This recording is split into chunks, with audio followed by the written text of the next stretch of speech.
Hello and welcome everybody to a special edition of everybody's favorite podcast, the world's greatest podcast. That's the way the cookie crumbles. Tell him, lad. It is decent. Oh God, allegedly. Moving on, but but Cookie Pod, we're back. We said we'd chuck in little pods here and there. We're not going to be victims to a routine. We'll chuck them out when we want to chuck them out. Keep you on your toes. It's just me and Jim today. Stan's actually gone on a retreat with Donny Osmond to the Philippines, so we'll see how he gets on when he's back for the next pod that we do. So safe travels, Donny and Stan. Jim, the Hello. Euros. Talk to me. Euro, yeah. I mean, it's been good so far. I've enjoyed it. Have you enjoyed? I've not quite watched all the games, but I mean, I'd like to think I've watched most of them. What about you? Yeah, I've enjoyed it. I mean, certain big players that we're going to get into have been slightly disappointing, some overachieving, looking for that big move. But let's start with one of the home nations, Jim. I mean, a nation that a few people thought they wouldn't even get out of the group in Wales. They're playing 5 o'clock against almost everyone's favourite second team now after what happened to Christian Eriksen, you could say. But they're playing Denmark, 5 o'clock. Who's going to go through in that one, Jim? Well, we didn't even mention that this is going to be a bit of a last 16 preview, and we're into the nitty gritty. We're into the business side of the tournament, knockout football. Group stage was great and give us some great moments, but this is what we all remember, and this is the stakes are on the line, the pressure's up now. But yeah, like you've said, Wales, I don't think many predicted them to go through that group. The team's weaker than the overachievers in Euro 2016, but remarkably, this seems to be this generation's tournament for them, and they've got a very winnable game. Obviously, like you say, Denmark, the loss of Eriksen, and then them going through in the third place after battering Russia. I think everybody loved to see that, didn't they? Yeah, I mean, they went through comfortably kind of in the end, Denmark. They absolutely smashed the last team they played, but Wales through on 4 points, finishing second. The only loss they got, the only L they took in the groups was to Italy. But it's a game you would consider Denmark favourites in this one, Jim. But Wales have not defied the odds so far, but they've delayed expectations, shall we say? Yeah, I think it's going to be. I think Denmark are a bit stronger than the teams that Wales have already beat. We got the point at Switzerland and they beat Turkey. They're quite good at the back of Denmark. But obviously they are missing that star factor and they're missing.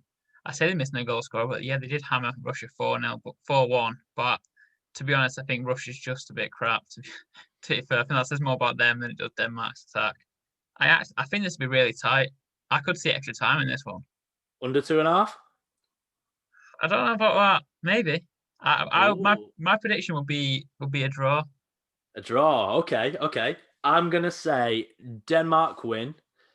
Uh, if we, I don't think we should do a correct score, but if people really are that asked about my opinion on the Denmark Wales game, I'll say 2-0 to Denmark. Well, you don't see the Wales scoring with Gareth Bale in fine form. I mean, Bale does look good. I'll be honest. He looks good. Ramsey played really well in the game that they won. I can't remember who it was against, but he played Turkey. really well. Turkey, yeah. Skeech's 50-1 dark horse. That was good. But yeah, I think Denmark should go through. They've got the team. I know they're missing Christian Eriksen, which is obviously a huge loss anyway because he is a top player and probably their best player. Yeah, they got Højbjerg. I'd probably say best player talent wise. I think the game Yeah. is going to be a lot similar to the Wales Switzerland one that opened the tournament. Switzerland played the better side. They got a lot more recognised players, but they're quite a defensive side as well. And Wales kind of just dealt with him and hit him on the break with Dan James. I think Dan James had a brilliant tournament, and I think he'll be key if Wales do get a result. Yeah, it'd be interesting to see if he's still a Man United player in the summer, given his good Euro so far. I know Bielsa's a big fan of his, so we'll see what happens. But a team that I'm a big fan of, Jim, in this Euro so far, 9 points from nine, Italy. I know the man at the wheel, not Ollie, sorry, Stan, but the man at the wheel, this particular wheel, this Ferrari, shall we say, is a man close to your heart, isn't he, Jim? Yes, Bobby Mancini, the man who gave us my first Hey. title, my happiest days. And I'm just buzzing. I think everyone's kind of grew around him now, aren't they? The way he dresses too, and how he's given giving all the players minutes in the Euros because when he was a World Cup player, he didn't get minutes. He never played in a World Cup himself. So that was just a nice touch when he brought on Sirigi for Donnarumma, and then made a mass changes against Wales. And also, they've been the most entertaining side going forward. They've battered sides, haven't they? Yeah, I mean, he splits opinion.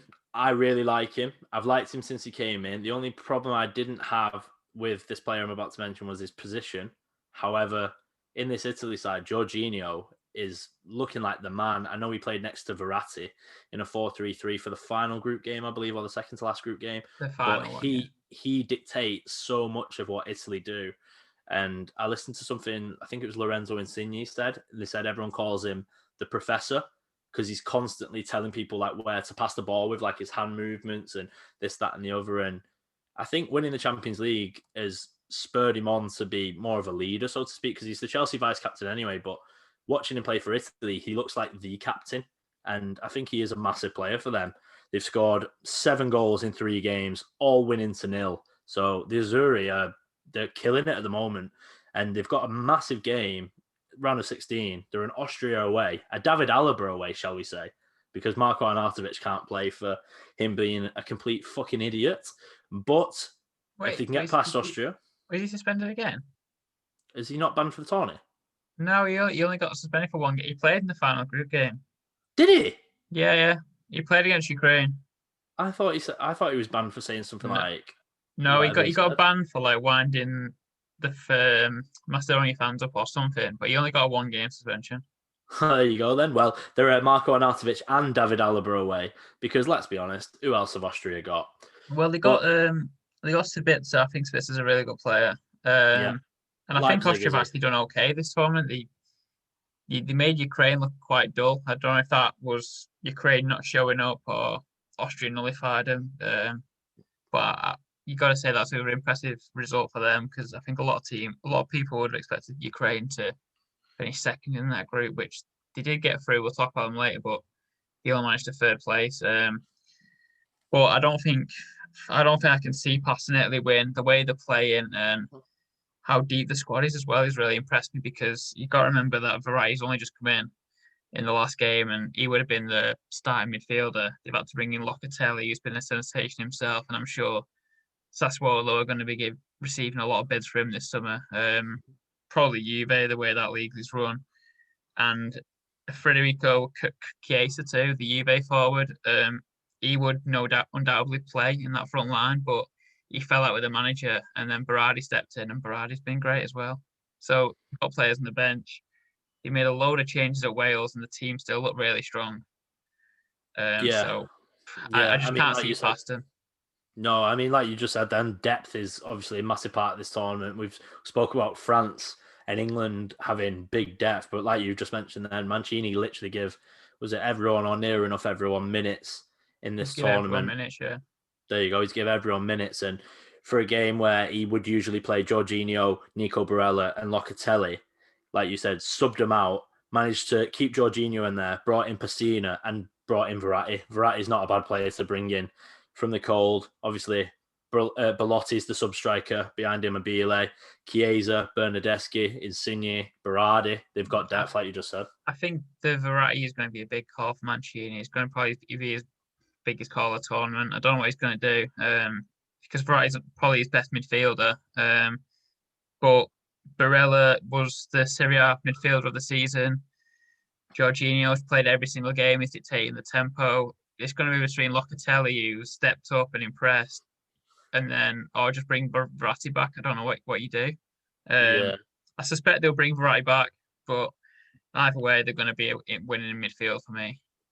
Yeah, it's that 3-man midfield. If you can get a midfield of Jorginho and Verratti, I know they're quite similar players, but you ain't going to touch the ball many times in that game if them two are both playing together. And you might see Jorginho drop a little bit deeper and Verratti go a bit further up. And I still think Italy to 0 for this one, Jim. Yeah, I'll go with Italy as well. Italy through there. Definitely.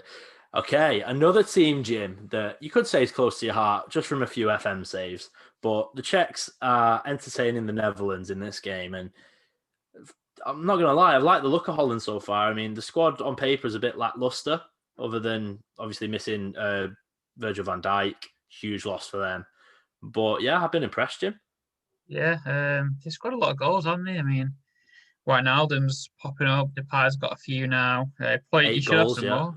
They've, 8, yeah. they've missed some good chances as well. But I will just kick this preview off, and I will say I reckon this could be the first banana peel to slip on for the Netherlands.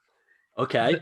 I think they're that kind of team. I think Frankie de Jong's been very good as well, but I think the Czechs have been really strong so far, and I think England beating the Czechs in Wembley got downplayed a lot, and I think we might see that on Sunday. And I think when the Czechs, I would predict Czechs to turn them over in normal time, not in extra time, in 90 minutes. And I think we'll all look back at England's win and think, and even Czech's result at Scotland and the result at Croatia, and think, yeah, they're actually a decent side and they've got some good players. Yeah, I mean, more people need to put some respect on their name, myself being one of them. And if they turn the Netherlands, Jim, it'll be word soup for tea for me that night. But quick one on the manager, Frank de Boer. He's been ridiculed for playing this 3-4-3 or 3-5-2, what he plays. And a lot of Netherlands fans wanting to go 4-3-3, so you can get that midfield three of De Roon, Wijnaldum, and Frankie de Jong. But is his tactical inflexibility going to cost him in this game against the Czechs? Well, they obviously, I remember they flew the plane over one of the training sessions saying play 4-3-3, which was quite funny. But I think in terms of this tournament, they've won every game, Netherlands, haven't they? Yeah, the 3 from 3.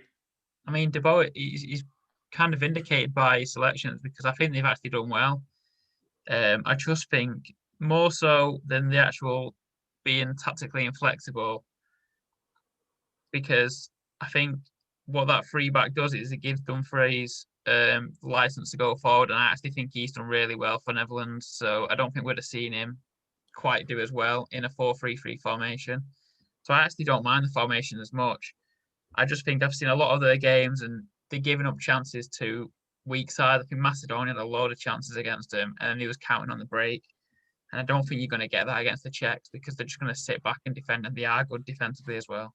Yeah, like you just said, they're good defensively, and when the ball goes forward, it sticks with shit, if you'll pardon the pun. But it does. The ball stays up there, and then they can allow other players to get involved. Just going to touch on Dumfries. He plays in a back four for PSV Eindhoven, but plays in a back three for the Netherlands. It shows he can do both, and he's been one of the bright lights of this tournament. A lot of people don't know who he is. I mean, I only know who he is off FIFA. I could only tell you that he's fast and plays at the back. But one more player, Jim, for the Netherlands. By the way, I think the Netherlands will win. I think they'll win. I don't know about normal time, but I think they'll go through. But a player that I want to just get your opinion on, Jim, I don't think he'll be short of suitors. He's a free agent, Paddy Van Arnold. I didn't even know he was a free agent, to be honest. Refused to sign a new Palace deal yet? Refused? Well, yeah, I mean, I don't blame him with the state of their manager. They've been turned down by every man and his dog. Lucien Favre recently. But yeah, definitely, he's got the experience, got international experience, and he's done really well in the Premier League as well. He's quite good for going forward. I think he might be a bit of a liability at the back, but if you need a wing back, I think he's great, and he's good on set pieces as well. So yeah, I don't know what kind of teams would be looking for a left back, but I wouldn't be against that one if I was a few teams. Well, I was going to say, obviously, it looks like with Chelsea, just a quick one, Marcus Alonso and Emerson are both going to leave, and Man City are, I think, trying to get rid of Mendy. But would you take Van Arnold as your sub left back / left wing backs? I think I would, for free as well. I don't know. I don't know. I think Ryan Bertrand's on a free as well, so I think I'd rather Bertrand. Yeah, there you go. There's two good left back options there. Yeah, I think it's clever though to just, if you're filling out a left back position, especially like a backup one, there's no point going out spending big on a player when you've got two good free ones there. Yeah. There you go. For any club scouts that are listening, we've just identified two left backs for you there. But another player, just last thing on Netherlands, Jim, Wout Weghorst. He gets some shit, but I like him. What do you think about his celebration when he did the little tiger thing? That was a bit weird. I thought, you're a grown man. I don't even know if it was a tiger or a bear. There's only one Tiger King, and he's up here. For the audio listeners, I've just pointed to my Zoom picture, which is Joe Exotic stroking a tiger. But yeah, Wout Weghorst, Jim. Maybe you could recreate that picture if he gets a goal in this one. Wow.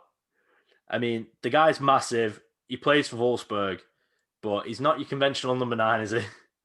No, he's not. And he's not the conventional Netherlands number 9 either.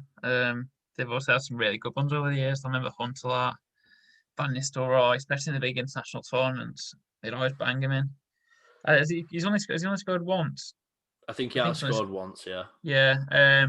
I mean, you know, he's looked okay, actually. His link-up play has been good. He set Depay up for a sitter, probably one of the worst misses. We'll see.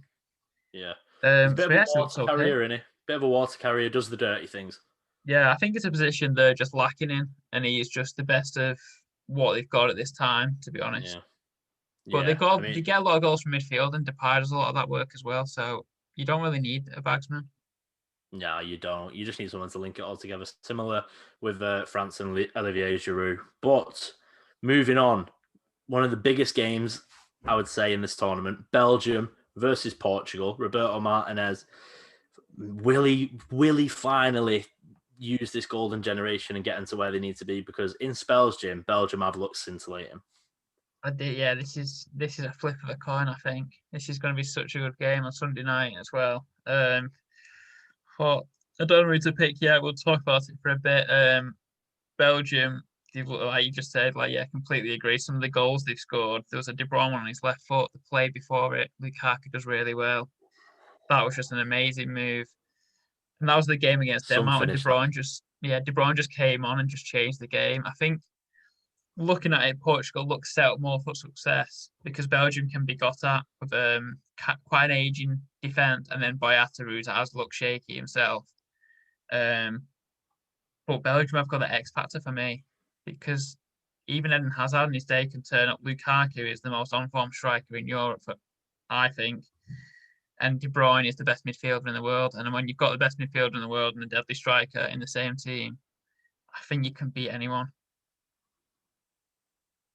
Yeah, I mean, even like you said, a half-fit Eden Hazard is still a person you need to be worried about. And the only thing that lets Belgium down, and I know it's obvious for anyone who watches football, is the defence. Like Vertonghen's about 50, Alderweireld's up there as well. Denaya's experienced to a point, barely played at City, plays at Lyon now. He's played in Champions League, but he's not that good. And they're still bringing on as a sub Vissel Kobe's Thomas Vermaelen, which is pathetic at this point that he's even getting a game. So, I mean, I think Portugal and Ronaldo, they'll have the tails up to think offensively we could be in here because Portugal offensively are brilliant. However, they can't have a repeat performance of the Germany game. Otherwise, it'll be the exactly same result. You'll score a couple because the defense isn't great, but you'll concede 4 because yours is worse. Or even the France game. I think if Portugal were a little bit more convincing, I'd be saying no-brainer Portugal, just because it's set up for them to win. With Belgium's worrying defence, and Portugal are just set up to sit back and counter with world-class players, which they've got in abundance at the top. And they've got a good defence, but conceded 2 against France, conceded 4 against Germany. I think they've got a problem down the wings, Portugal, and they've changed some things up against France. They didn't play Bernardo. No, they didn't play Bruno, sorry. We didn't start, and then Bernardo came off early. They're trying to figure something out. Ronaldo Sanchez started that game. I still think Portugal are figuring a few things out, and Belgium, for the problems everyone does know about, I think they know their starting 11, which goes a long way. Yeah, I mean, dropping Bruno Fernandes for obviously the France game was a huge call by the Portugal manager, and it comes after the quotes from Mourinho said that Portugal had been playing with 10 men for the first 2 group games, which you could say, well, you can definitely say Bruno's been a passenger in those 2 games, and you've had 2 chances, you've not happened, come in, and Renato's come in, they've gone 4-3-3 as Bruno occupies like a 10, but can occupy one of the 3 midfield roles wide. But I like Renato Sanchez, and they probably look more solid with Renato Sanchez in over than Bruno. Yeah, I think Renato Sanchez has been really good. He's kind of come back from the rise and the fall and the rise again now. He's the golden Paul Clement's boy. fault. That's who it is. But yeah, I think I think Portugal are definitely better with him. But like just going back to that Germany game when they got absolutely hammered, and they got hammered by the 3-4-3, which we know Belgium are going to go out and play, and Belgium are going to attack them wings. So Yeah, I think Portugal need to figure something out. And if they figure it out defensively, they should go on to win this game on the counter. But this is why it's so entertaining for me because of that game that Germany battered them in the 3-4-3, and Belgium are going to set up really similarly with Tielemans detaining the tempo and Falcon Hazard down the left. And I think this could be a good one. yeah. What are you going prediction for this one, Jim? I'm gonna go.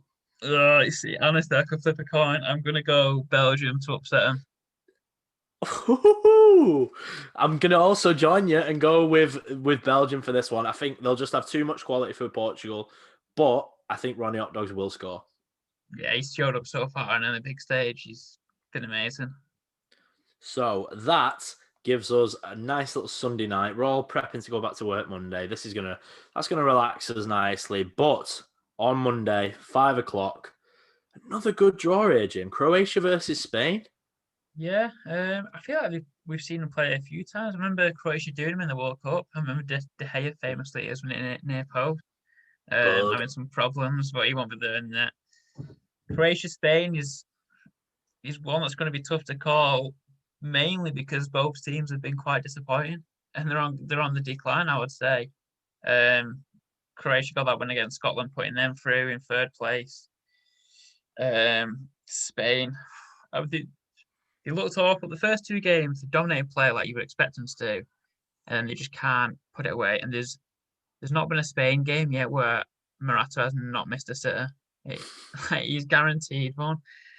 And then they go and batter Slovakia 5-0. So that's a good time to get the goals flowing. Yeah, I think Martin Dubravka must have had over 4.5 on his bet because he was fucking awful in this game. The worst goal I've ever seen. Like, could be the worst keeping mistake I've ever seen. I was listening to a podcast that shall not be named because we don't want to plug other shit on our shit. But they were basically saying that it definitely is the worst goalkeeping they've ever seen at a major tournament for an isolated incident that he's tried to like claw it back. It was like something like literally off FIFA, like when you just watch anything, and you chuck your pad at like the wall or something. That's how bad it was. I just threw my Sunday dinner at my mum. But no, like you said, Spain dominated possession. Any Enrique side you would think would do that from the get-go. Got hold of the ball. Koke looking good. A lot of players looking good, bar Morata.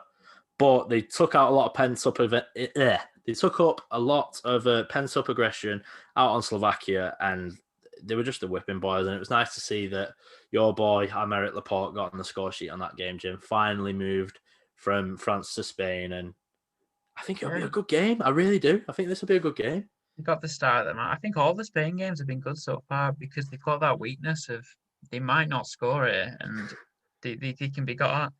I predict Spain to go through. But I do think they will meet the maker in the next round after that. I don't know who it is they play in the bracket. I think it could be France if I'm right. But I think they could get a big old humbling if it is France. It is France. We'll talk about that in the next one. I've just really not been impressed by Croatia at all. No. There's not one bit of them that's impressed me. They scored a few nice goals with individual brilliance from Perisic against Czech Republic and Modric is outside the boot against Scotland, but other than that, they look really poor. Funny you should mention that, Jim, about the Modric bit of quality. Obviously, a lot of people associate Modric with that outside of the boot shot pass that he does. And I was listening to on TalkSport this morning that when Rafa Benitez was the Real Madrid manager, he told Modric to stop doing that and use his left foot. Well, if Rafa was in charge, they wouldn't have gone through. Exactly, because Modric would have put it in fucking rosette. But I'm going to go Spain.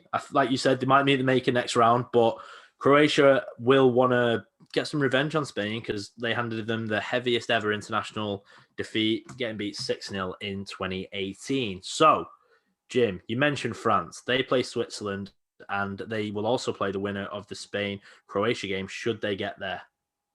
Yeah, France top the group of death. But it's a weird one for me with France. I still don't think we know much about them. In the 2 sense draws, that, 1 win. yeah, but like then when you think about it logically and look back and then you think you've gone, they've not been beat yet, and they played Germany and Portugal, and no, played Germany and Portugal. But then in both games, you was kind of thinking that Portugal and Germany could have got something definitely, and Hungary drew against them as well. Um, I feel like they're playing the group stages in like the second gear, and I think the only fear for them is if they don't find that gear, but surely they do with the players and the professionals they've got in the knockouts. Now is time for us to see a proper France side. But then this game is just going to be another one of them where they're going to easy swat away Switzerland, and then it's going to be the quarterfinals before we know anything about them. Um, so yeah, I think France are going to go a long way. Obviously, that's not a bold claim, but I'm not impressed with them. No, I mean, you expect more than France. Like we was talking about depth before, talking about England, Portugal, France, and Italy. France have probably the biggest depth, you Yeah, could say. And just shout out to Hungary as well, picking up 2 points in the group of death when people would have put their houses on them getting none. They got draws against France and Germany, I believe, but they were so unlucky not to get through, because if there wasn't one of those top teams in that group of death, they might have scruffed it. And the thing with France could work either for or against them, because if they've not been tested and they get chucked into the quarterfinals and they get, say, I don't know, top of my head, for example, not going off the brackets, let's say they get an England, for example, then they could shock them, or they get another team, they could really shock them. And I don't think he knows his best 11 yet. I really don't, Deschamps. no, he brought in a few new faces against Portugal, didn't he? He brought in Tolisso, made it more of a 4-2-3-1, and he brought in Jules Koundé at right back. I don't know if Pavard was injured.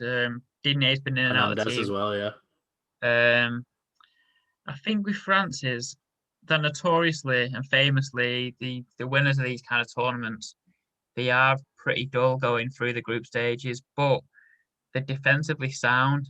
And this France team for me hasn't been. Hungary scored against them. Portugal got two penalties. Like the Kunde just like the handball for the penalty, it was just stupid. Lloris just punching. Was it Danilo or I think it was Danilo? Yeah, it was Danilo. Yeah, you're Um, right, yeah. two like really stupid mistakes. The midfield was bypassed the whole Germany game, and I think if Germany played them in not their opening fixture, they would have scored. So while logic and history does say this France team will turn up into gears, I do kind of think that they might be a bit weaker than what we all would have thought they would going into this tournament, because the squad is just so strong and they didn't look like any weaknesses. But then on the pitch, it's a whole different ball game. And Mbappe doesn't look himself. No. I mean, like you said about Mbappe, the thing is, with France, he's still feeling out his best 11. Like you said, Tolisso come in, Hernandez came back in, like players like that. And like you said, history would say that they go up through the gears and obviously just ooze class like you'd expect. But Mbappe doesn't look himself. I feel like, I know he scored a couple of goals, but I feel like for the cohesion of the squad, bringing Benzema back was a bad idea. Yeah, Because, yeah, no, it you go, kind of bro. looks like there's one too many stars up there. I mean, in the World Cup, Giroud was selfless. He didn't score a goal, but he was so important to the team where he just linked them all together. And how good was like Griezmann in that World Cup, for example, and going forward, I think he had like was he up there with the top scorers. Mbappe got a few as well. Pogba going forward, but there's been none of that really from the others. Benzema's been kind of the main star going forward. Yeah, I mean, that's like you just said, selfless is the word for that, because, like you said, Giroud didn't score a goal, but he links everything together. He's the guy that can drop deep, can flick on, can make it stick. And Benzema can do that to a point, but Olivier Giroud, in my opinion, is probably the best link-up striker in the world for the things like that. And he won you a World Cup, so if it's not broke, don't fix it. That's my logic with it. Yeah, so I think we're both going to say France are going through, but there's Yeah. you've got gears to go up into with Yeah, all and if three. there was playing probably someone who wasn't going to show you the belly, I'd also be more inclined to go for the other team, just because I feel like we have overrated France, and some of us need to remember that football isn't played on paper, and it just shows that the cohesion isn't 100% there. But we'll finish last with England, so we'll move on to the 8 o'clock as opposed to the 5 o'clock. We've got Sweden versus Ukraine. yellow and blue versus yellow and blue. That's So gonna be a lovely clash on the pitch there, isn't it? it is. You love seeing a yellow kit. I think they maybe might be my two favorite tops. Colour scheme. Yeah, especially that Yeah. Sweden one. But yeah, go on. I'll let you kick us off. Who do you think's gonna win this one? Oh, see, this is the thing. I've grown to like Ukraine over this tournament just from watching them. How I wouldn't usually have said that I would like them. They've lost 2 games and won one, but Yarmolenko scored a screamer in the first game. I believe it was against the Netherlands, and Zinchenko's a player I like as well. But I just don't know if they've got enough to beat Sweden because they're always at major tournaments. They've been here. They've got players that play in Europe. So I'm going to go for Sweden, although I do really like Ukraine. Big shout out. Yeah, I think this is the hipsters last 16. This is the one for all the hipsters. This is the Swede Isaac for Sweden. He's been Oh, yeah? amazing. Some great solo play. The Sociedad man linked to Arsenal now. But I'm going to pick Ukraine. I think they underwhelmed in the group stage, but through patches they played some really nice stuff, and I think they'll regroup now. They finished. They was the last team to go through on the third place playoffs, being the fourth best. I think they're going to regroup. Shevchenko's going to rally the troops, and he's going to say, "Look, we weren't good in that group stage, but we've got Sweden here, and I know they're a good side, but it could have been a hell of a lot worse being a third place team. When you look at some teams, like you could have drew France if you were Switzerland, for example, stuff like Yeah. that. I think Zinchenko, Malinovsky, and Sheparenko in midfield. They play some really nice stuff. Karaveev at right back. Is it Yormicek, the guy who scored them all in Belgium up front? I just think they've got some really good technical players and they're really good to watch. And I think Sweden are going to drop back into that 4-4-2, but Ukraine's quality is going to show through. And I'm going to go Ukraine. Yeah, I think this will be a game that people I think might scoff at first when they say, "Oh, Sweden, Ukraine." This will rather be the lovely hangover after watching England win, or the one where you think, "Fuck, I'm not watching football now." So we might not Yeah, even watch it. yeah, because moving on to England's segue, we will get the winner of this game should we get there. And we've just got the small task, the very small task, Jim, of beating Germany at Wembley. 25 years since the Southgate penalty miss at Euro 96, I believe. But yeah, small task of us beating Germany at Wembley. Can we do it, Jim? Yeah, of course we can. Of course we can. It's not going to be easy. Of course, it's not going to be easy. It's Germany in an international tournament, but we can do it. We can beat them. I think Germany have looked impressive at spells, but in the majority of that group stage, albeit a group of death, they don't really know what buttons to press. I think Joachim Low is just doing a lot of different things and kind of open for the best, and that showed in the Hungary game where they just thought that could have been curtains for them. We could be playing Hungary, and they've got a deflection, a Goretzka deflection that went in, and now when they meet us, and I think England, for as dull as they've been, which I do agree with at times when you're watching it, you're thinking, just go forward here, lads. Come on, we've only scored 2 goals, haven't we?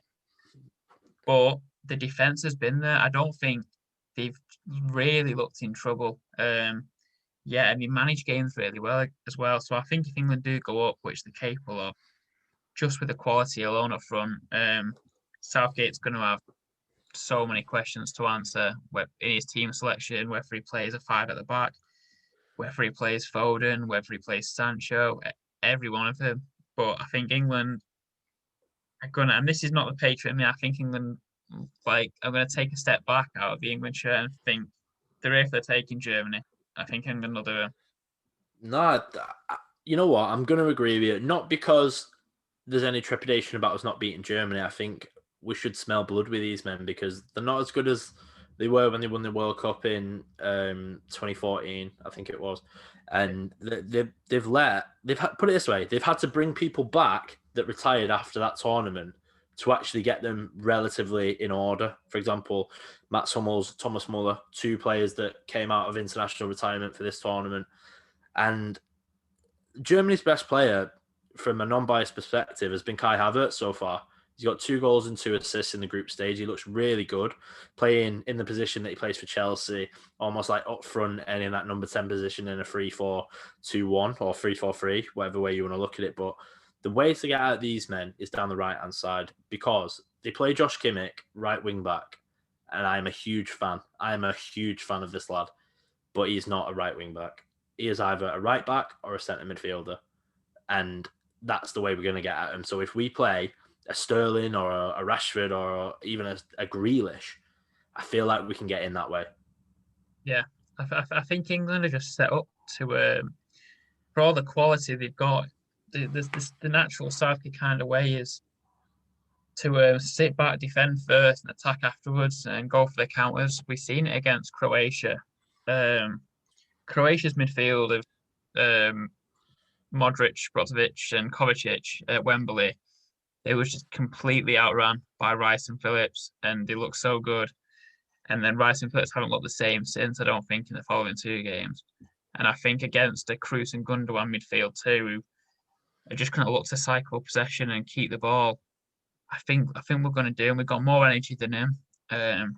Rice and Phillips, honestly, I couldn't pick 2 better players there to do it. I think they've got a lot of faults that they can't bring the ball out from the back and break the lines with passes, but I don't think they're going to need to do this against Germany. I think we're going to be a bit more direct, and they can be got out on the counter, and I think that's how England are going to win.